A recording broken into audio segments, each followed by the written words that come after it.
Some of the nation's most productive poultry states are preparing for the possibility that migrating ducks and geese will carry southward the avian influenza virus that has already devastated many Midwest flocks. We're trying to do everything we can to make certain that we keep avian influenza out of Arkansas, Oklahoma, and Missouri.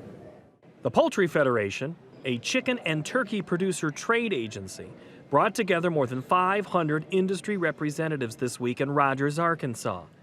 Conference attendees discussed ways to combat highly pathogenic avian influenza.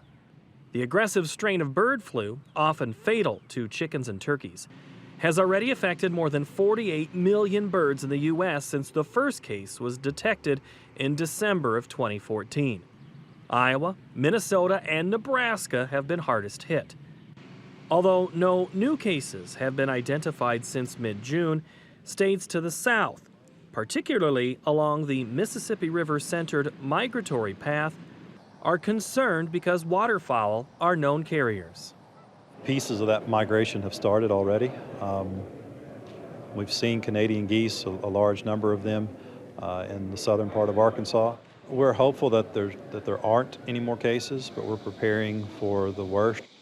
Avian influenza caused estimated economic losses of $1.2 billion in Iowa alone this year, according to a new Iowa Farm Bureau Federation study. 15% of the state's turkeys were wiped out, and 52% of laying birds. While Iowa is the nation's top egg-producing state, Arkansas lands in the top 5 for both turkey and broiler production.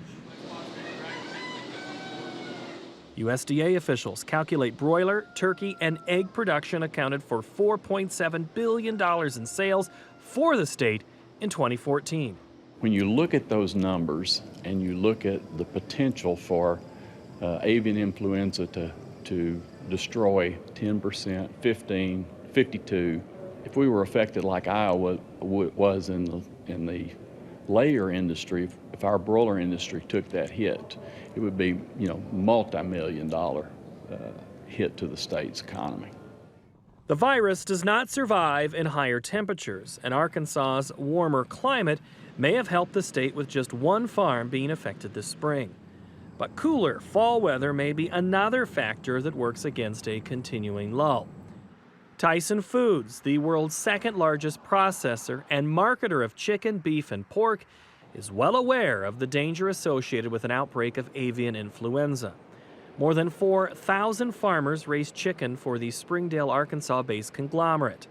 The company released a statement saying, "We're hopeful highly pathogenic avian influenza, HPAI, will not return to the U.S. when wild waterfowl begin their annual migration. However, Tyson Foods has been preparing for this possibility since the spring. And those whose livelihood depends on having healthy birds are doing what they can to maintain secure barns." OK Foods Incorporated, a poultry company that operates primarily in Arkansas and Oklahoma, doesn't have the geographic reach that companies like Tyson possess. However, one OK Foods employee left this week's poultry conference determined to stay on top of biosecurity at the company facilities he monitors. If it hits in our area, in the middle of our area, I don't know that we are big enough to take that kind of hit. But if it hits, I can guarantee that we are going to try. Jim Griffin, a farmer in Benton County, one of the state's poultry powerhouses, raises young birds that will become laying hens. His Northwest Arkansas farm has long had biosecurity measures in place, but the changing seasons have increased his vigilance.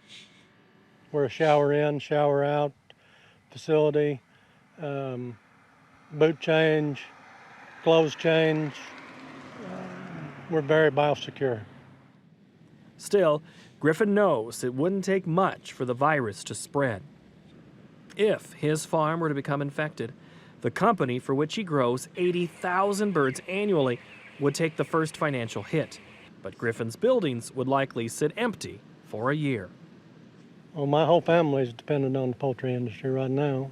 If avian influenza were to hit northwest Arkansas, it would affect the whole region. I mean, it would shut down this area. Knowing that they can be carriers of the virus, most Arkansas poultry shows have banned ducks and geese. However, chickens were still allowed to compete for honors this week at the Fayetteville-based Washington County Fair, which describes itself as Arkansas's largest gathering of its kind. If the virus should spread, however, the state's fall poultry shows would likely be canceled, as has been done elsewhere in the country. While the virus doesn't present a risk to human health, some worry that the public isn't taking the economic threat seriously enough. Consumers may pay more attention if the cost of chicken rises in the way egg prices climbed earlier this year. It's crazy to think that one little thing can affect the whole economy, the whole market. But the repercussions wouldn't end at the grocery store or with farmers and poultry companies. The upstream and downstream people that are affected, whether that's the feed mill, people selling feed, veterinarians, transportation, corn, what would that do to the price of corn?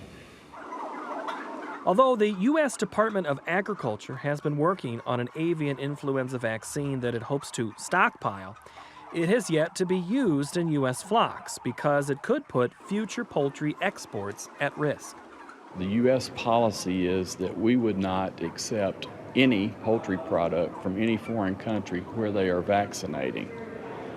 It would be very difficult for us to say, oh, but now we're going to vaccinate and you should accept poultry that's been vaccinated. So the effect on international trade will be significant in the event we ever elect to vaccinate. For now, southern poultry producers are left to wait, watch, and prepare for what may come this fall. We would hope that we would avoid it totally, but odds are there'll be some more breaks this fall. But I don't think they'll be on our farms because of our biosecurity. For Market to Market, I'm Paul Yeager.